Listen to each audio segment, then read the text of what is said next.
welcome. On this video, I'm going to be demonstrating how to deal with a situation with a dog that is very resistant to entering the crate. Now with Oliver's gained a lot of control in the relationship with his owner. Doesn't want to go in his crate.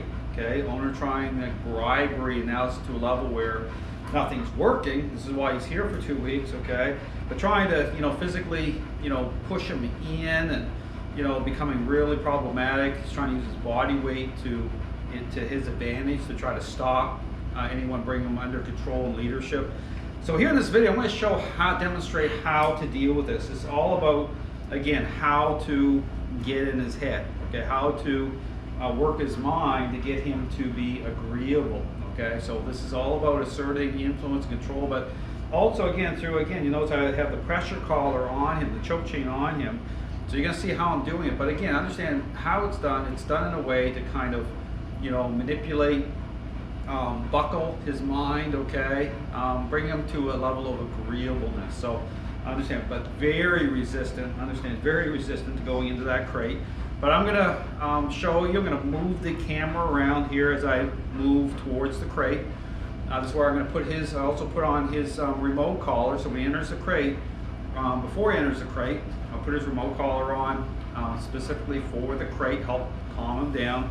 Help to relax him. Even here, you see again, we're still in process. So you see him moving back, right?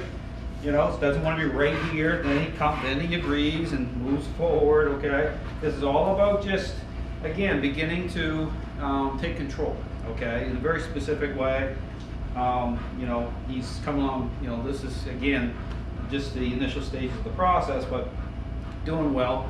So again, this is all about, he's at 6 months. So, this is the thing with, his level of need being a Rottweiler, leadership is very, very important. And now you got to reverse it, all right? So, there's no way around it. Bribery isn't going to work, okay? Negotiation isn't going to work.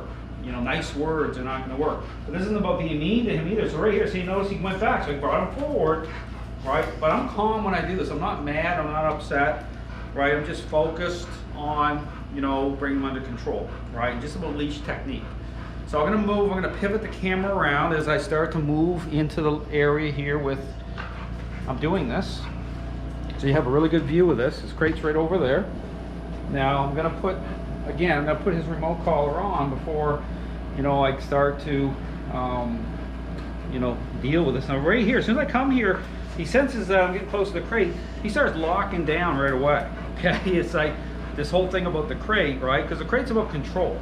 And so if he's in control, right, if you have a dog that's gained control, guess what? They're going to like the crate because the crate represents somebody, using, bring them under a level of control. But if what you're doing makes sense the right way, and when I say the right way, it means, the method, then he's going to be agreeable to saying, well, this makes sense now. Because even here, I'm putting the remote collar on him. This makes sense now. I'm going to start to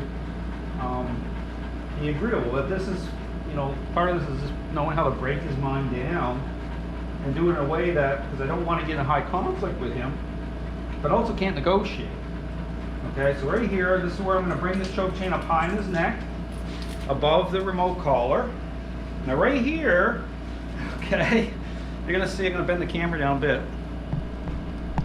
Okay, you're going to see him start to, right away, start to react. Now right here, I'm locking in, okay, with the choke chains up high in his neck, but I'm locking in with it, and the direction of it is such that he knows, right, he's connecting dots already. He knows that Dale wants me in that crate.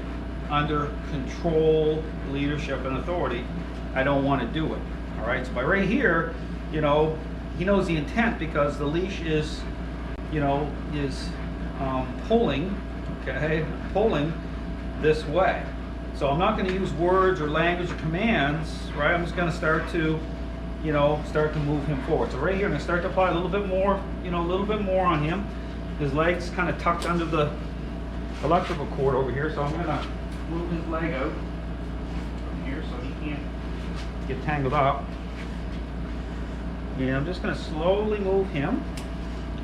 And he wants to get See, now, see, it's very interesting, right? See how he went right down, like he's pancaked right now. Because this has worked for him in the past, right? He's saying, well, what are my options here?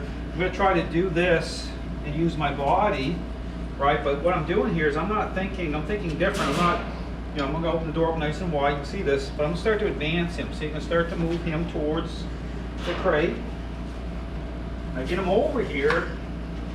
Now this is where I'm going to lean down here a little bit, but this isn't about emotion. I'm going to start to, I want to kind of leverage myself here and start to move him in. Now, here's the thing is, I have this, I'm using a choke chain here, but the idea here isn't to be super tight. It's definitely uncomfortable. It isn't about choking him, but he's decided, right, that he's been successful, and this has worked for him to a certain level, so he's willing to really lock his mind down. But my goal here is to start to get him so he will, instead of pushing, because I could take his body right now and push him in. Okay, that's not ideal. Okay, people, you know, get frustrated and say, well, you know, I'll just push him in. And over time, he probably would start to go in on his own. Here, I want to connect with him, you know, through his mind. So here, the principle here is to start to move him forward through, you know, kind of funneling this properly so that he'll start to move in. Now I'm going to start to move, I'm going to start to shift my focus here a little bit.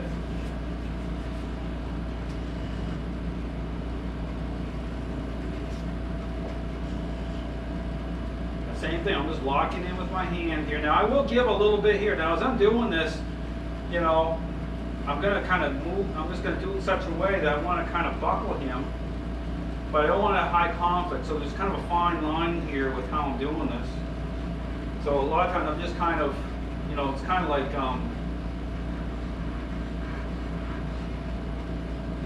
just hovering, but always taking a little bit. You know, even if I give a little bit, I'm still going to take, still going to, overall going to take.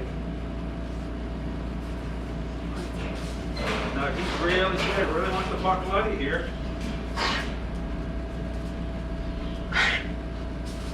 Because again, this is about stress and anxiety on him too.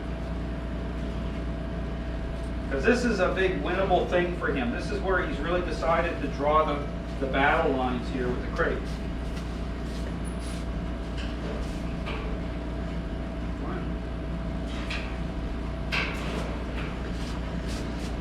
Now I'm going to wedge my body here a little bit too.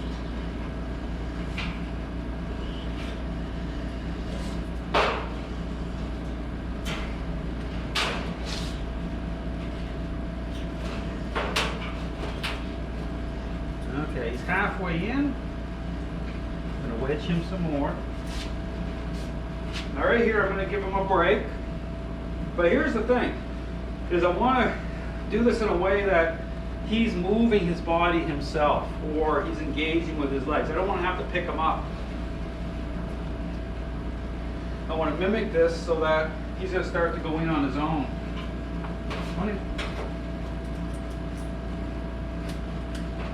There it is, he went in. Now I'm going to move him around here. Take the leash off.